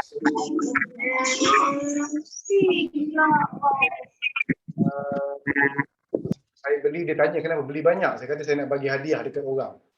Saya beli 10. Dan dia kata kalau macam tu boleh saya tolong tanda tangan. Dia kata, oh, okay, Alhamdulillah saya pun terus. Dia tanya kerja apa. Saya kata masa tu masih lagi bekerja. Saya belum berhenti lagi masa tu. Masih lagi bekerja dan sebelum saya bersara tu saya baca buku tu lah. Saya baca dan saya rasa selepas aku bersara aku bagi ke orang pun. Saya ada banyak buku tu kan. Saya tak ingat tapi yang saya bagi tapi saya salah seorang lah. Saya cerita buku tu lah. Okey, ada soalan ke? Nampak macam siapa tadi yang kat tangan? Saya tak apa kat sini. Assalamualaikum. Waalaikumsalam. Ya. Nisa, macam kita kan ada banyak buku lah. Contoh buku yang dulu masa study dulu kan. Kita sayang nak buang ke nak bagi orang. Lepas tu duduk dalam rumah pun tak buat apa. baca pun tak, apa pun tak, lepas tu duduk jadi macam dinding kan. Tak hiasan. Tanda ingatan ni daripada contoh daripada sekolah, sekolah menengah ada lagi tak? Banyak sekolah, banyak di U dululah. Lepas tu sayang nak buang. So Nisa biasa buat macam mana? Jual ke? Sedekah ke? Okay, saya jawab dulu ni Okay. Sebenarnya buku universiti saya masih dalam kotak tu kat depan rumah saya. Saya itulah masalah ni saya kena belajar lah. Saya nak let go buku saya. Susah sebab saya rasa ilmu tu masih ada dan saya nak pakai nak pakai lagi. Saya tak berani. Tetapi kalau waktu di universiti dulu ada setengah buku yang memang saya sebelum saya habiskan belajar tu saya cakap dengan junior saya nak jual buku ni, nak tak? Saya akan bagilah. Okay. Kalau sekarang macam Kak Aisyah Kak Aisyah kan yang cakap dah. Okay. So kalau macam sekarang, sama ada Kak Aisyah boleh dermakan ataupun sedekahkan, pun tak ada masalah. Sekarang banyak boleh sedekahkan dekat kelas-kelas yang buat kelas percuma. Cikgu-cikgu yang buat kelas percuma kadang-kadang diorang lagi perlukan buku. Dekat universiti pun kalau diorang masih gunakan silibus yang sama boleh tanyakan. Tak silap saya kalau Version macam dia apa dia? version lama. Version lama. Dia punya version lama kan. Tak boleh kena tak tahu kan nak Mungkin guna dia dia macam pakai- mana kan. dia pakai. Boleh tanya dulu dengan pustakaan sebab pustakaan dia orang ada cara yang sendiri untuk untuk lupuskan buku. Dia tak lupuskan macam tu je. Dia orang ada cara dia orang sendiri. Tapi macam saya setakat ni memang saya tak ada ni lah. Yang saya sayang memang saya masih ada lagi sebab saya masih jadikan rujukan untuk saya. Kadang-kadang sebab kadang-kadang junior ni suka bertanya bila kita dah kerja macam saya kan, dia dah kerja buku-buku tu saya masih pakai kadang-kadang. Lepas tu saya pula ada yang macam saya masih mengajar, ada subjek yang saya ajar buat jadi tutor, so saya pakaikan buku tu. So macam Kak Aisyah saya sarankan bolehlah tanya dulu buku-buku ni macam mana. So jangan bakar, kalau boleh jangan bakar. Simpan tu kena simpan cara yang betul lah sebab buku ni kalau simpan cara tak betul nanti dia rosak. Saya jawab soalan ni. Umur saya bulan 11 ni umur saya 27. So ada sekarang bulan 6, 7, 8, 9, 10, 4 bulan. So 4 bulan ni semua jangan lupa nanti saya bagi alamat. Okay? saya belum lagi 27. Jangan lupa akad lagi 8 hari ya, Cha. Saya terlupa lah. Lagi 8 hari ya. Okey, ada soalan ni. Apa teknik membaca buku yang berkesan daripada Kak Shima Najib? Kak Shima, teknik membaca buku yang berkesan. Okay. Teknik membaca buku yang berkesan ini saya belajar dulu dengan saya panggil maha guru saya, Dr. Faizal Terani. Saya belajar dengan dia cara membaca dan memahami buku. Okay. Yang itu saya pergi kelas dengan dia. Dia kata teknik yang berkesan adalah pertama, kita skim dulu buku tu. Kita check, baca sampai habis. Tapi mungkin makna dia tak sampai. Kemudian baru kita baca yang kali kedua yang kita detailkan pada muka surat ni, perkataan-perkataan ni. Sebab tu bila saya baca, saya akan tag macam ni. Ni kalau buku yang bukan fiction buku bukan fiction saya akan tag dulu. Bila saya dah tag ni, bila saya baca oh ya ke sahabat Ustaz Puan ke? Saya memang panggil dia Maha Guru Ustaz. Okay, bila saya tag yang kali pertama ni, kali pertama kita baca saya akan tag macam ni kan, saya tag. Lepas tu saya akan tampal lagi, saya tag lagi. Tag ni bukan sebab satu memanglah sebab benda tu penting. Tapi saya tag lagi sekali untuk saya faham dan lagi sekali baca isi dia tu sebenarnya pasal apa. Okay. Lepas tu teknik membaca buku ni dia bukan tak semua buku kita boleh guna teknik yang sama. Itulah sebab tu saya cakap sebelum kita kenal buku dulu kita kena kenal penulis dia siapa. Bila kita kenal penulis dia siapa, kita tahu sebenarnya dia ni berasal daripada mana, keadaan dia bagaimana. Jadi buah fikiran dia seperti apa. Jadi bila kita dah tahu dia tu macam mana, latar belakang dia bagaimana, so kita dah boleh adapt. Oh, sebab tu dia menulis macam ni. Mungkin latar belakang dia bercerita tentang keadaan di Singapura. Mungkin latar belakang dia bercerita tentang kampung-kampung di Ceruk, Teluk Intan sana, ataupun dia bercerita tentang kedaifan masyarakat di tengah kota yang kita tak alami. Jadi bila kita dah kenal penulis tu, kita dah tahu sebenarnya buku ni, sebenarnya penulis ni gaya penulisan dia macam mana. Kemudian yang tag tu penting untuk kita baca lagi sekali tu barulah kita boleh faham apa sebenarnya. Okey. Dia ada macam-macam teknik. Saya bukanlah pakar sangat. Ni kat sini saya nampak. Saya rasa dah ada cara baru, Cha. Ha. Dah ada cara baru macam mana nak pupuk rasa membaca. Dengar book review daripada Echa dan cari buku dan baca. Betul tak? Itu pun salah satu cara. Terus semangat. Terus semangat betul. nak beli buku dan baca. Sebab kita dengar review buku tentang buku tu dulu, tapi Echa bukannya bagi daripada A sampai Z kan? Echa bagi dia punya apa? Intipati je. So nak betul. tahu lebih lanjut, baca. Tu cara dia. Lepas tu ada lagi seorang ni. Abang Faz cakap dia pernah ajar. Saya pernah ajar orang baca kulit buku tengah hujung buku. Khatam. Yang ini pun salah satu teknik juga. Sebenarnya kan yang lagi pakar sebenarnya Abang Faz lah. Nanti kita boleh panggil Abang Faz jadi speaker kita. Sebab okey, teruskan. Review lagi satu, sama ada kita pergi program review macam ni ataupun awak boleh buka kat YouTube. YouTube ada banyak sangat bookstagram. Kalau kat Instagram, Bookstagrammer. Boleh pergi Instagram saya juga. Instagram saya The Book Bar. Ni Instagram saya yang berkenaan buku.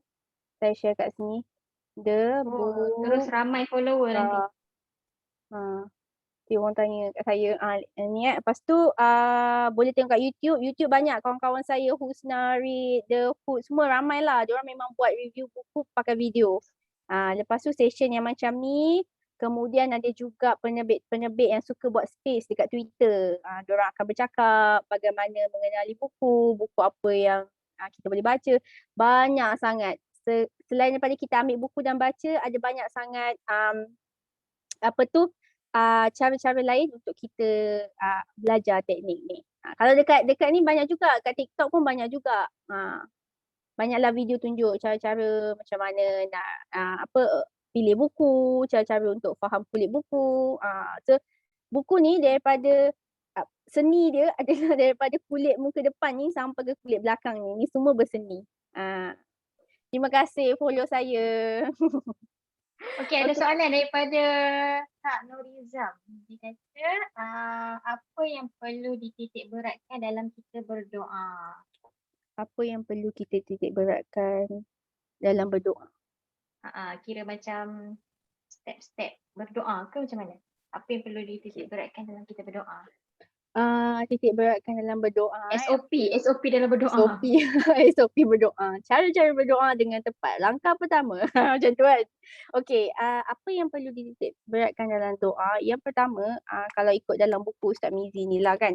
Dalam buku Ustaz Mizi ni dia kata yang pertama yang kita perlu titik beratkan bila kita nak meminta berdoa tu adalah kita minta daripada segala sumber.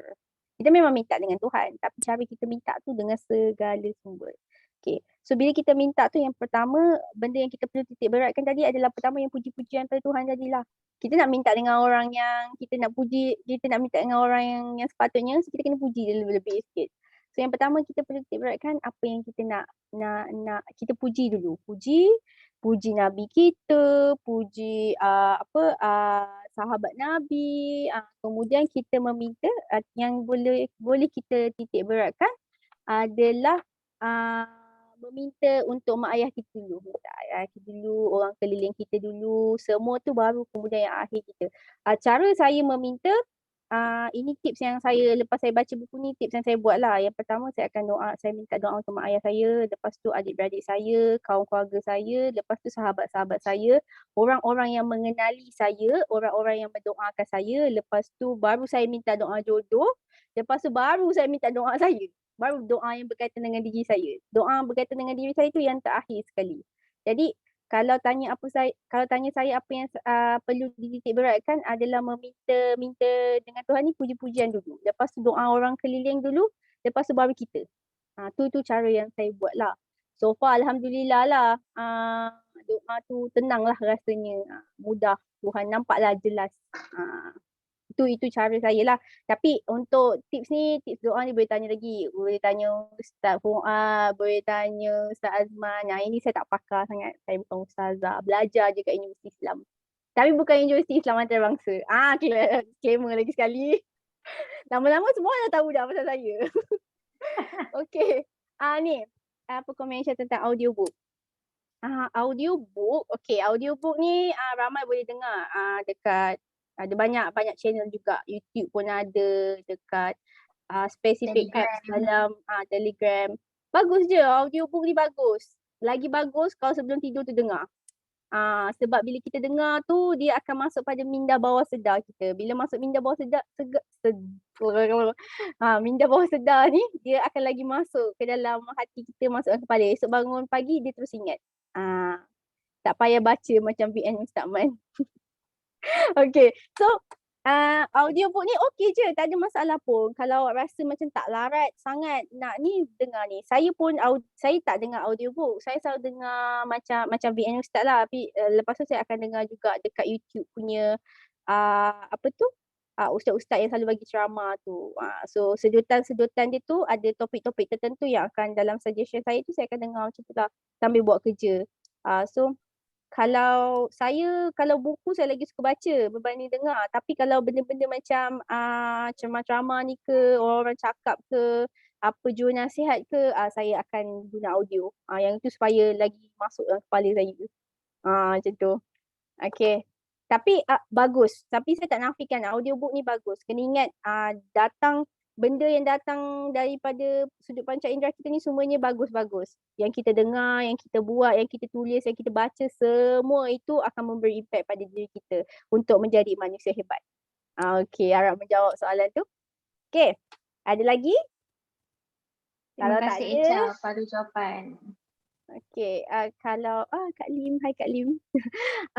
Kalau tak ada soalan, so kita boleh ni lah, saya boleh simpulkan dulu minggu ni, kemudian kita boleh kembali kepada Coach Zai dan juga Ustaz Azman.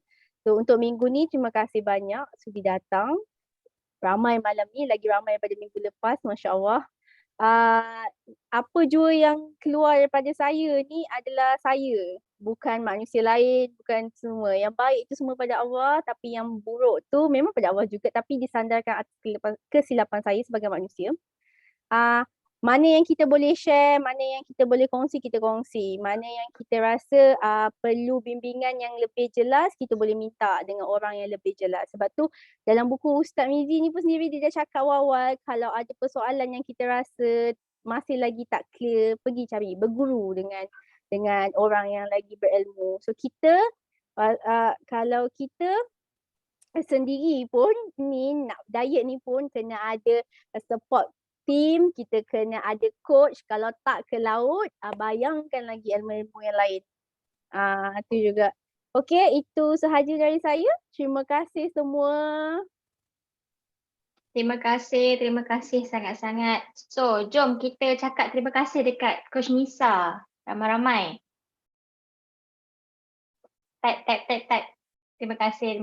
Okey. So, kesimpulan yang kita dapat daripada sesi malam ni, dekat dalam buku tu pun ada gratitude list, macam mana yang kita relatekan dengan apa yang selalu kita buat, betul tak? Apa yang selalu kita buat, kita disuruh senaraikan gratitude list kita kan. So selain tu, seni berdoa, macam mana cara berdoa tu, kena ada cara-cara juga, tak adalah macam kita bantai je berdoa kan. Mesti ada pujian kepada dia dulu, apa semua. Doa tu merupakan komunikasi, macam mana yang Echa cakap tadi tu. Kalau nak minta sesuatu dengan manusia pun kena berlemah lembut. Ini kan pula lagi kalau kita nak minta pada pencipta kita kan, dia lah yang mencipta kita. So kenalah minta dengan cara yang paling sempurna. Doa tu penting, doa tu komunikasi. Okay. Mungkin apa yang kita ada hari ini adalah disebabkan doa daripada orang lain. Mungkin kan? Sebab kita dah buat baik apa semua tu kan. So orang lain, so apa yang kita dapat ni bukannya sebab doa kita, sebab doa orang. Berkat doa orang pada kita. Orang doakan kita ni murah rezeki, panjang umur sebab kebaikan yang kita buat ni. Betul tak Ustaz? Macam Ustaz tu kan, ramai sangat orang doakan Ustaz.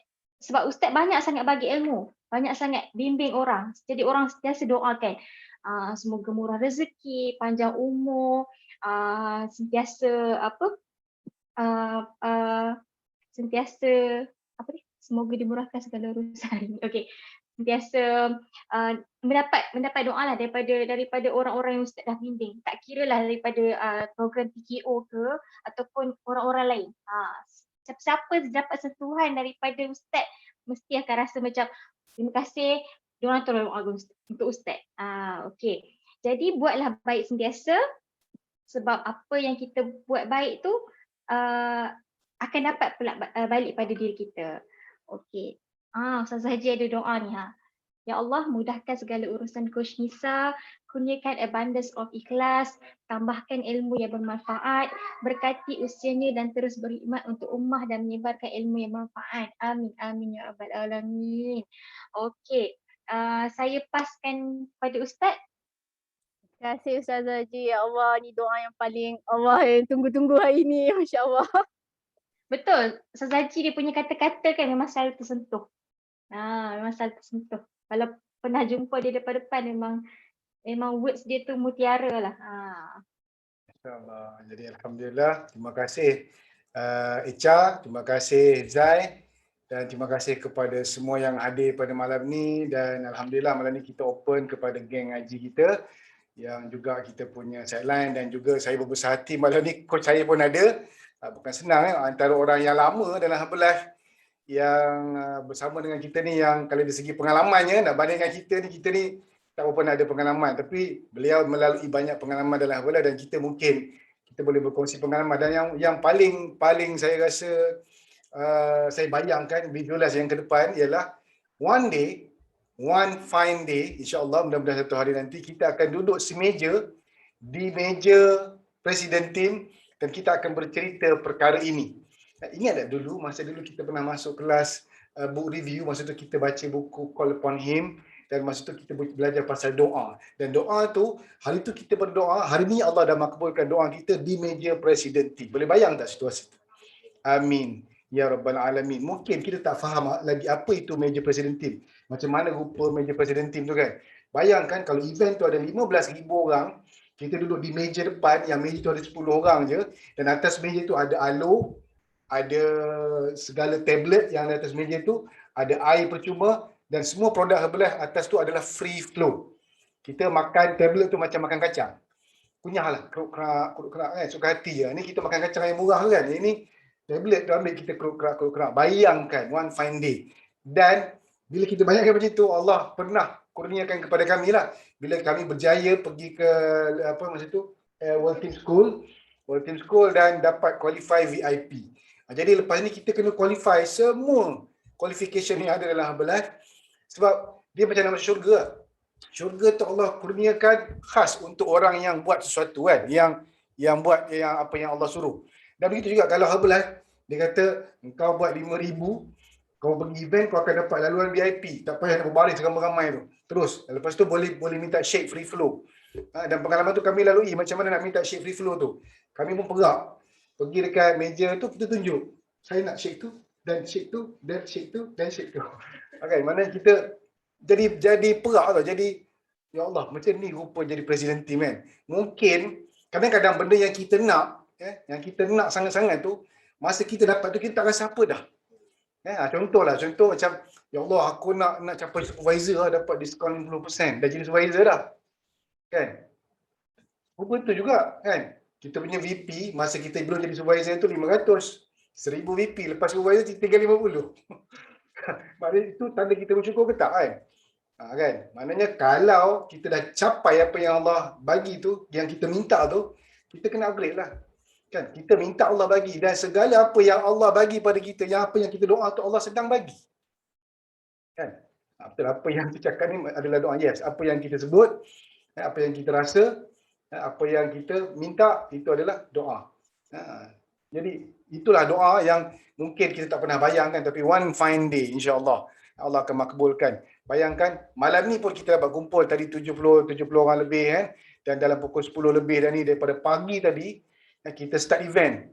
Daripada pukul 6.30 kalau Ustaz Fuad punya geng dah ada usrah dia kan, dah ada kelas dia. Lepas tu kita start dengan Zumba tadi, sambung sampai ke petang. Semua orang dalam ni semua terlibat dengan talk. Mentor saya ada, Ustaz Fuad ada, HR ada, dan semua orang pun terlibat. Bayangkan banyak mana doa yang para malaikat doakan kepada kita untuk hari ni. Kan? Apa yang kita minta daripada tadi, kita minta apa? Kan? Sebenarnya Allah sedang makbulkan. Allah sedang makbulkan. Tadi sebelum saya masuk kelas, Allah saya buka kita punya website ni. Saya tengok analisa website. Kebetulan ternampak dekat bahagian peratusan kita punya growth, perkembangan. Saya nampak perbezaan 2000 bulan 6, bulan Jun 2020 dan bulan Jun 2021. Saya terkejut tengok pasal apa tinggi sangat 1000%. Saya kata apa benda yang 1000% ni kan. 1000% tu dulu masa bulan Jun supervisor saya 3 orang aja. Jun 2016 Jun 2020, tetapi Jun 2021 boleh jadi 39 orang.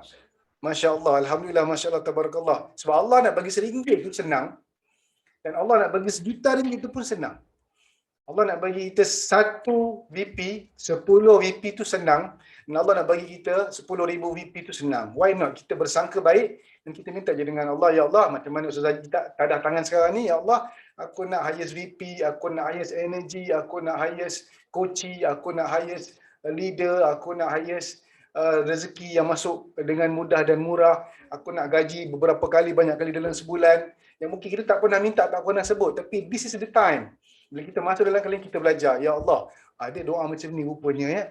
Kan? Kalau dulu kita tak pernah bangun tahajud pun, now kita dah boleh bangun setiap malam. Ada pula kawan tolong ingat. Kan? Dulu tak pernah solat duha pun, now ada dah kawan tolong ingat dah duha ke belum. Dulu duha 2 pun jenuh. Sekarang duha 2, 4, 6, 8 berebut nak buat sampai 12. Sebab apa? Sebab kita dah belajar. Inilah pintu dan ruang yang kita belajar. Bukan saja dalam VN, tapi dalam topik, dalam sepanjang hari daripada kita bangun tidur sampai kita sudah balik. Jadi cukup setakat ini. Dan untuk kita tutup majlis kita, saya nak minta kepada Al-Fadhil Ustaz Fuad, tetamu kehormat kita, tetamu kehormat, sahabat kita dalam ni, untuk kita baca doa penutup. Silakan Ustaz. Ya, masya-Allah, tabarakallah. Ingat malam ni jadi peserta ya. Tak ada masuk lambat tadi, duduk kursi belakang ni. Bismillahirrahmanirrahim. Ila hadratin Nabi Mustafa Rasulullah sallallahu alaihi wasallam wa ala alihi wa ashabihi wa dhurriyyatihi al-kiram, wa khususan li abaina wa li ummahatina wa li ajdadina wa li jaddatina wa li masyayikhina wa li muallimina wa li muallimatina wa li ikhwanina wa li ashabina wa li auladina wa li auladina wa li jami'il muslimina wal muslimat wal mu'minina wal mu'minat, wa khususan li kulli hajatina wa anta a'lamu bi hajatina ya arhamar rahimin ya mujibas sa'ilin. Bismillahil Fatihah. A'udzu billahi minasyaitonir rajim. Bismillahirrahmanirrahim. Alhamdulillahi rabbil alamin, arrahmanir rahim, maliki yaumiddin. Iyyaka na'budu wa iyyaka nasta'in. Ihdinas siratal mustaqim. Siratal ladzina an'amta 'alaihim ghairil maghdubi 'alaihim waladdallin. Amin. Allahumma salli ala Sayyidina Muhammadin abdika wa nabiyyika wa rasulika nabiyil ummi wa ala alihi wa sahbihi wa barik wa sallim tasliman katsira. A'udzu billahi as-sami'il 'alim minasy syaithanir rajim. Bismillahirrahmanirrahim. Alhamdulillahi rabbil alamin. Wassalatu wassalamu ala asyrafil anbiya'i wal mursalin wa ala alihi wa sahbihi ajma'in. Allahumma salli ala Sayyidina Muhammadin salatan taghfiru biha adh-dhunub wa tuslihu biha al-qulub wa tantuliqu biha al-usub wa talinu biha as-su'ub wa ala alihi wa sahbihi wa man ilaihi mansub. Allahumma ighfir lana dhunubana wa liwalidina warhamhum kama rabbawna shighara wa limasyayikhina wa limuallimina wa limuallimatina wa liikhwanina wa liashabina wa liazwajina wa liauladina wa lijami'il muslimina wal muslimat wal mu'minina wal mu'minat al-ahya'i minhum wal amwat birahmatika ya arhamar rahimin. Allahumma inna nas'aluka lisanan ratiban bidzikrik wa qalban muf'aman bisyukrik وبدنا هينا لينا بطاعتك. اللهم إنا نسألك إيمانا كاملا، ونسألك قلبا خاشعا، ونسألك يقينا صادقا، ونسألك دينا قيما، ونسألك علما نافعا، ونسألك رزقا واسعا وحلالا طيبا، ونسألك العافية من كل بلية، ونسألك تمام الغنى عن الناس. وهب لنا حقيقة الإيمان بك حتى لا نخاف ولا نرجو غيرك ولا نعبد شيئا سواك. واجعل يدك مبسوطة علينا وعلى أهلنا وأولادنا ومن معنا برحمتك، ولا تكلنا إلى أنفسنا طرفة عين ولا أقل من ذلك يا نعم المجيب. اللهم أعنا على ذكرك وشكرك وحسن عبادتك. ربنا اغفر لنا ولإخواننا الذين سبقونا بالإيمان، ولا تجعل في قلوبنا غلا للذين آمنوا ربنا إنك رؤوف رحيم. ربنا آتنا في الدنيا حسنة وفي الآخرة حسنة وقنا عذاب النار. اللهم اجعل جمعنا هذا جمعا مرحوما وتفرقنا من بعده تفرقا معصوما. ربنا تقبل منا دعاءنا وحاجاتنا وأعمالنا إنك أنت السميع العليم، وتب علينا إنك أنت التواب الرحيم، ولا تؤاخذنا بالعظائم والجرائم يا كريم. دعواهم فيها سبحانك اللهم وتحيتهم فيها سلام، وآخر دعوانا ودعواهم أن الحمد لله رب العالمين. تقبل الله منا ومنكم. Minna wa minkum taqabbal ya karim. Terima kasih banyak Ustaz Fuad, terima kasih banyak semua kawan-kawan yang hadir. Jadi untuk penutup, kita dengar lagu penutup Al-Fatih. Lagu Satu Titik Meraih Bintang dalam bahasa Arab. Masya Allah. كل صبري مر بيا، هي دي الفرصة، هي أكتر من مجد وأكتر، وأنا عندي أمل وبقدر. هي دي الفرصة، هي كل ده من تعب ايديا. الوقت ده غير الزمان، انت وانا ده حلمنا. الوقت ده الحلم حال والدنيا شهدة. الوقت ده غير الزمان، انت وانا ده حلمنا. الوقت ده الحلم حال والدنيا شهدة.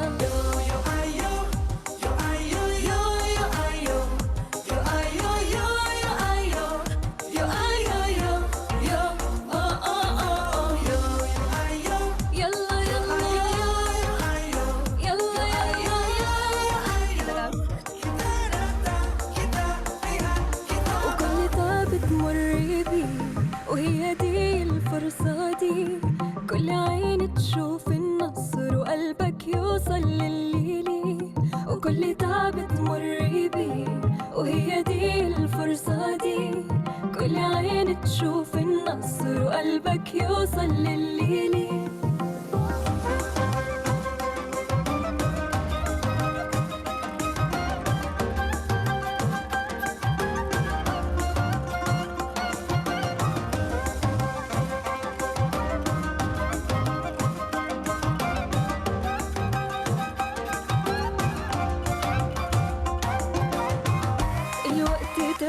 غير السما، انت وانا ده حلمنا. الوقت ده الحلم حال والدنيا شهدة.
Kita jumpa lagi dalam siri akan datang, insya-Allah minggu depan ataupun bila nanti tarikh kita maklumkan. Jumpa lagi. Assalamualaikum warahmatullahi wabarakatuh.